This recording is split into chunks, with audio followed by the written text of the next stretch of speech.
At the end of the day, what actually separates technicians? Does it come down to just strictly experience? Does it come down to actual education?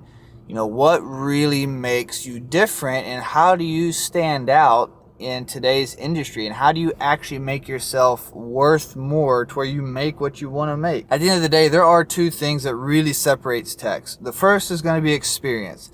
There's a lot to say about experience, and it's kind of a given, and for you young guys, it's probably one you're tired of hearing is, well, you just don't have the experience, you don't have this, you don't have that, it's going to take time. And there's a lot of truth to that. It's not the whole story, and I'll get to that in a second. There's more to it than just experience. But experience can do a lot for you, and what experience can do is it can help you really learn how to navigate some very complex situations that you may not otherwise be as familiar with. Because on the other hand, you have education. So education is something that legitimately separates technicians apart and can divide you and make you look dramatically different than the other guy who's standing beside you that you're competing against. And in most cases, you really should be competing with, not necessarily against, but regardless, you're trying to make yourself more appealing to your employer so that you have the ability to rise in the ranks and ultimately make more money. You want to be a higher level technician. There is some dramatic difference there because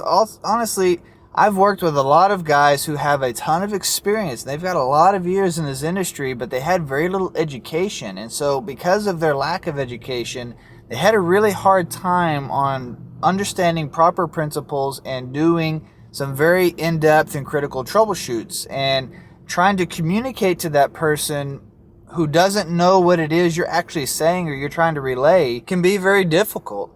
But on the flip side of that, and I've seen this with my own apprentices, they gain a lot of information really fast and they develop and they have this whole database in their mind of how things are supposed to work on paper. And maybe they've even gone as far as they've done certain things once or twice, but they haven't actually lived through several scenarios and they haven't actually turned that knowledge into hands-on experience, and they start to struggle, and they really have to work through some what should be relatively not that big a deal situations become much more dramatic. And it's strictly a matter of the hands-on, as they lack the extent of hands-on that the person with experience has. And so there really is a balance of in the middle.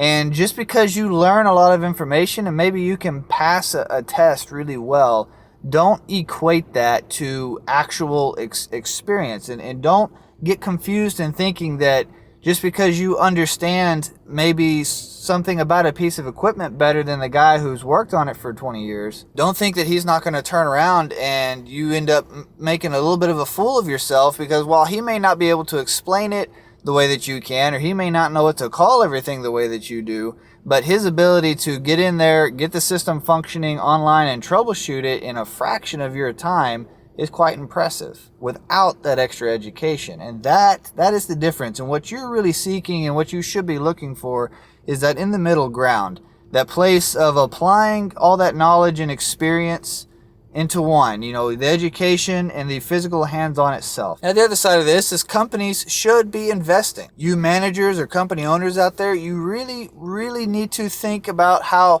you can incentivize your team and make it worth their while to go out and pursue more education and pursue better ways of doing things so that they can then bring that in and make something more of it and really engage themselves into improving their career. Because if we don't try to find a way to create some incentive, we're only going to prolong our ability to better serve our customers. And while sure, there may have been a generation where this line of thought may have seemed ridiculous to them, but ultimately that generation is not our generation now. And so us as leaders of this industry in this day and age, we've got to find ways of helping the generations that are here now become where we need them so that they can be better and we can better serve. One of the ways that we can do that is seeking out the education we think our guys need, or when we have customer requests coming in, or be proactive in trying to encourage our technicians to get out there and get into this training and helping coordinate and organize and give that time to them so that they can go to the distributor, supplier,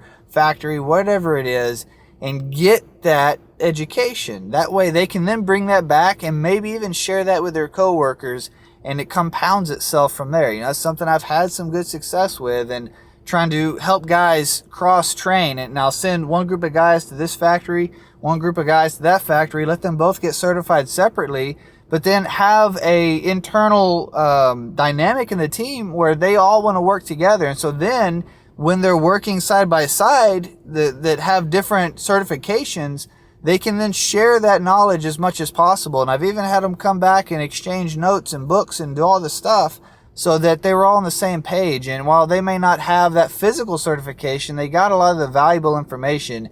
And then I can then send them later to that other education so that they can cross train, and just, it's a cycle, it's a process. We can really engage ourselves in making that happen. And while it may be an investment up front, it's an investment that can really pay for itself in the long run in much bigger ways, because that can open up some good opportunities, and that can educate your technicians to the point where they have the ability to talk to the customer in a proper language, along with some very good confidence in what this information is. They don't have this second-hand, third-hand, I read this online here type of scenario at that point. No, they've got this straight from the factory. They've got the book right here. They've got everything laid out. They can tell the customer, well, this is the factory recommendation for these reasons. Here you go. This is what you should do.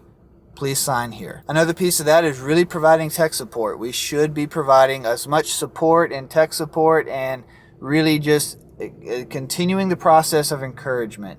When a technician isn't being supported and he doesn't feel like he has anywhere to turn, and we aren't there as management and as leadership to really help him direct and guide on what he should do, that plays a part, and that plays into their willingness to continue to grow themselves, because they get to a point of why should they try? You don't care. You're not going to do anything to benefit them if they do. And while despite how interesting of a statement that might sound, will benefit them, you know, I'm the employer, that is kind of the culture that we have. And unless you have some really good ideas on how to just completely revolutionize the culture in today's world, you kind of have to find a way to exist inside of it if you want to be more successful. The more you can make your technicians successful, the more you as a company can be successful. Now I'm going to flip this around. Technicians, this is your career. You are the driver's seat of this entire thing. Sure, somebody might tell you what calls to run and this and that, but at the end of the day, with the nature of the industry that we have today and the amount of opportunities that are on the table, you are in the driver's seat. That being said, you shouldn't be that upset when you're not getting the education that you feel like you need to, because there are more than enough resources out there, and there's lots of companies that can help provide you some of that education you're looking for if you're willing to work with them and try to create a relationship around them. Even if that doesn't mean you're working for them, doesn't mean you can't work with them. You shouldn't rely on your employer to have to hold your hand in to get the training and education that you need. I have technicians who go out and they seek out their own stuff, and they come back and say, hey, by the way, I took these classes, Those go in the books. And let me tell you, those guys perform really well within our team, and those are the guys that we really look at as that is what a leader embodies. That is somebody that if they continue on that path and they continue pursuing that personal education and not having to be handheld that entire process, he's really going to continue to find great success. And that is one of the keys to your ability to get more going in your career and creating your own success that you want to see in your life. That also means that you're going to have to invest that time. You're going to have to be willing to sacrifice that time. And nobody gets anywhere in this industry or just in life by just having everything fall into them. I'm not saying that there aren't the freak cases out there, but the vast majority of people that you see, including myself, this stuff didn't just fall in my lap. I've had to sacrifice more than I probably care to admit in my life to achieve the things and be where I stand, but I've positioned myself in a way to where I can very effectively take care of my family, and now more than that, I can also help others. By this podcast right here, doing this kind of thing, having this platform required years of work and just a bunch of learning and just all this stuff, right? But the point of it is I had a goal and a mission, and I wanted to fulfill that, and I had a dream in my heart that I wanted to see happen. And this is that flourishing of that happening. And it was me that had to put that time in and make that investment. Nobody could do that for me. Nobody else could step in and hold my hand. There was nothing else. It was either I made it happen in that way or I didn't. Vast majority of the education I've had in my career was because I went out there and sought that out. That's why I tell you, one of the best things you could do for yourself is go look up IOMs and instruction manuals and installs and whatever else and just read what it says and really pay attention to the verbiage and the wordage and what everything is in there. And when you see things you don't know or you don't understand, search that thing out. Make it make sense before you just keep going, because a lot of the times those key terms that you may not grasp up front turn into really important factors in whatever it is that manual's trying to explain to you. Stop trying to skip over and put less effort in. Less effort's not going to get you there. You've got to be willing to up your effort to do even more. So how do you go about this? How do you self-educate? Because it's easy for me to sit here and tell you, well, self-educate, but that's a question I get a lot. Like, how is it possible I find this? How do I get the information? And you may not understand where that information exists, and that's okay. The first place I think you should start is start documenting the things you struggle with on a daily basis. Really, like if you're doing an electrical troubleshoot or refrigeration troubleshoot, whatever it is, maybe it's superheat or subcool's got something wonky and something about this doesn't make sense. Document that down and write that down and start to look for those patterns in those things that you see yourself really struggling with. You know, you go to this call and say, okay, well, I had a really hard time understanding why my subcooling was doing that on this one. And then I look back at my log and I realize in the last week I've had 6 or 7 or 10 calls where the subcooling numbers I couldn't make sense of it. Like I couldn't justify why I read those numbers. Okay, well, you might ought to do some research and some more digging into understanding the principles behind subcooling and all the variables that play into it. Because it's not just as simple as it's the liquid line temp and saturation temp subtracted from each other. Like, okay, that's how you get subcooling, but so what? You got a number. What do you do with it? You know, that is a way of identifying how you can take next steps for yourself, because there's so much to learn. There's so much to do in this industry. You've got to really start to narrow down what is actually a good next step for me and how can I go about applying and finding and seeking out that next step that's actually going to make a difference. Because all those subcooling calls that took you an extra hour to figure out or to come up with a solution for, you cut that hour or that extra hour down significantly, and all of a sudden you're able to run more calls and you're having less callbacks. And that's the other side of this, is the callbacks. Callbacks are a super effective way where you can determine where you're struggling or not based off of who's complaining that you didn't do something right. And that's okay. Callbacks are going to happen. I don't care how long you've been in the industry. I don't care how educated you are. I don't care what anybody ever tells you or may put you down about. You will always have callbacks. It will always be something you will have to navigate through. The best thing you could do is learn how to navigate and learn from those callbacks and what went wrong, even if you're not the technician that went back and did it. If you're working somewhere where you don't think you have any callbacks because your boss never says nothing about it, then you're probably wrong, first of all, and they probably have somebody else going back behind you and you just don't know about it, and the other technician may not even know that you were there your first time either. So you really should ask, go to dispatch or go to your supervisor, go to somebody who you can ask and be like, hey, I haven't heard have I had callbacks? What have they been? What's been going on? Your management or somebody should be able to give you that kind of feedback so that it can help better guide you in what you can or can't do and right? Do you see the pattern here? Between the list of items you make and the callbacks you have and the things that you realize you struggle with, there should be some very common skill sets that you can begin to develop and grow in that. One of the things that I really encourage you to do, especially at an early stage, instead of trying to figure it out later when you've already got so many concepts in your head, is psychrometrics. Don't downplay the value of psychrometrics and how it plays into the refrigeration cycle. The two of these things go so much hand in hand, it is ridiculous. But yet we have a very common place in the industry where we barely pay attention to psychrometrics. And I think that's a fault of us as an industry that we should really start to pay attention to, is our psychrometric principles and how that works with refrigeration principles. and the two of them are married to each other in such an intimate way. But if you haven't done enough research in that topic, you'd never know that. So I'm not saying that you should start that now. I'm just saying that you might find that there's things like psychrometrics that are the core roots of why you keep having these high humidity callbacks, or when you get on a high humidity call, you just can't quite make sense of it. Well, again, that's a psychrometrics principle that you can work through and you can fix via the refrigeration cycle. At this day and age, Google's a wonderful tool and it can do a lot for you, and it can help you get to the terms that you need to understand, or even if you find a component you're not really familiar with. One of the best ways you can do that, and this is what I used to do, like say I found an actuator I wasn't familiar with, I didn't know how this thing worked. I could take the model number off that actuator's data tag, and I could go research it and see, first go to like Google Photos or something and find a photo of that. You still don't know what to call the thing.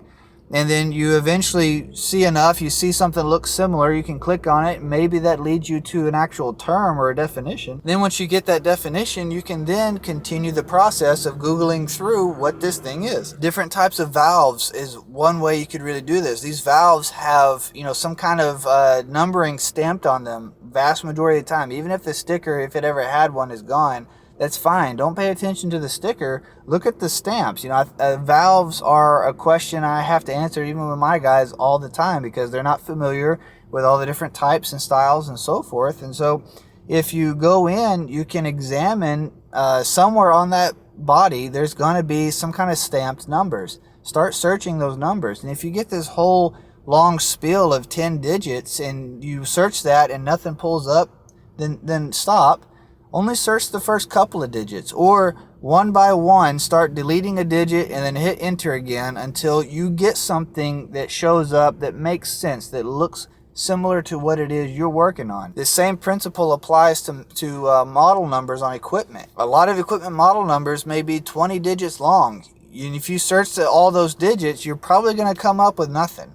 And you're going to have a hard time trying to figure it out, or you're trying to search it through the serial number. That's going to get you nowhere too. So take the first few digits. A lot of times model numbers, for example, the first either 3 or 4 digits are the most critical to that piece of machine. If you were to search like a YCIV, and then you put maybe manual behind it, or you put IOM or something along those lines. Those are the two most common I use, either manual or IOM. Or if I'm trying to get real specific, I might say service manual, for example. If I know that one exists, then that can help guide that Google search into pinpointing exactly what you're looking for, versus you're trying to put in either way too little, maybe only the first couple of digits, or you're trying to put in way too many. Google search just has too much information at that point and you're confusing it. So really think about how you're using that tool, because it is an incredible tool that most people never had. Another really effective method to take it into your own hands is talk to your distributors or talk to your local supply houses.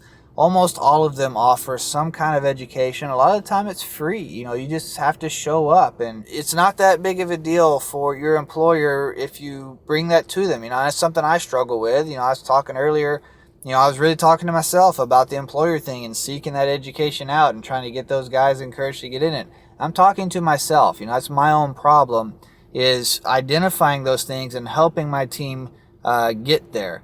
And so I do have it to where my guys will bring those things to me on occasion, and it is so helpful, and all I got to do is say, yes, go do it, and they go. And that is a major deal that could really help you take steps forward, and it builds a level of trust with whoever you're working for and your ability to show how invested you are in making yourself better. An extra side tip there, the counter guys can really be a huge benefit to you if you allow them to. And so really try to build some relationships with those guys. In my experience, I've got guys that I've really connected with, and I've built a more personal type relationship with them, and it can really help to go a long way, especially when you're in a bind, or if you're in a situation where the customer is in trouble and you need something to happen quicker than usual. Those kind of relationships give them a more incentive to say, hey, you know what, we can pull this and that and get this taken care of for you, really appreciate your business kind of deal.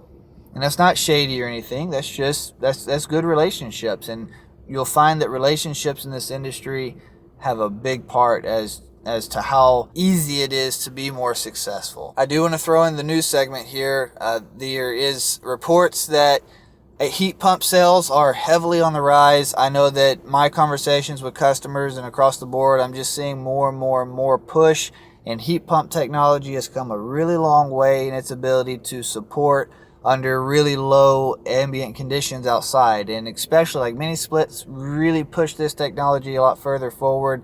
Now traditional splits are really starting to catch up to those standards. So if you're not familiar, if you're not confident, or you don't have an in-depth knowledge on heat pumps yet, now's a really good time to start developing it. I think all of us have probably worked on them to some extent. They are very commonplace nowadays, but being common and also being really proficient on working at them and understanding all their nuances, that's two different things. So that would be another great area that you could study. It is your career at the end of the day. You have to take control of it.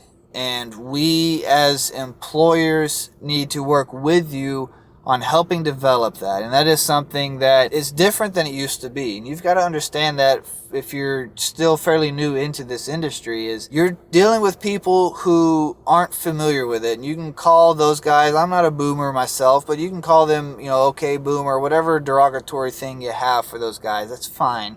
You know what? If you want to be disrespectful, then be it. But end of the day, they come from a very, very different world, and they came up in a very different trade, and that doesn't make them wrong, but part of their perspective is it's up to you to control your career, not them as the employer or as the manager. To some degree, it is almost insulting that there's an expectation that they have to put so much on the table to take care of you when they came up through some pretty rough times themselves. That's not an excuse, and it doesn't mean that they should have that opinion. You have to find some common ground at the same time. Just constantly resisting whatever it is they're trying to help you do at the end of the day isn't going to get you any further in your career. And that's my big point here. You are in control here. You've got to make the decisions that are going to place yourself in the right position to have really strong career moves. And your ability to make those decisions and make those moves on your own is going to be what dictates it. It's not going to be the training your employer decides to give. It's not going to be any of those things on your employer level. They might be able to do some little things that really help you. If you're not taking that extra steps and times and everything I've talked about here yourself, you're going to always find yourself lacking what you really want. From a company's perspective, we do a tremendous amount to support our people, provide training, and do all the stuff. And you see some of that here on this channel. It shows up between the on-site training and different things. And that might seem great to you, but ultimately, I don't see success in those guys because of all the things we do for them. The guys that I really see success with are the ones who implement all of these practices I'm talking about and really push themselves out there. Everybody else eventually somewhat kind of sort of catches up and gets there, and it's a process for them. But the ones that actually develop a strong career that are going to skyrocket the rest of their life, this is the types of strategies that they implement in their lives and the self-disciplines they have. The question is, do you have those same disciplines or no? I appreciate you guys. Check out True Tech Tools if you haven't. They've got really good selection that really take care of you. HVAC Time is the promo code that'll get you 8% off. I hope you enjoy your new year. Hope you have some good holidays. Now let's get to it.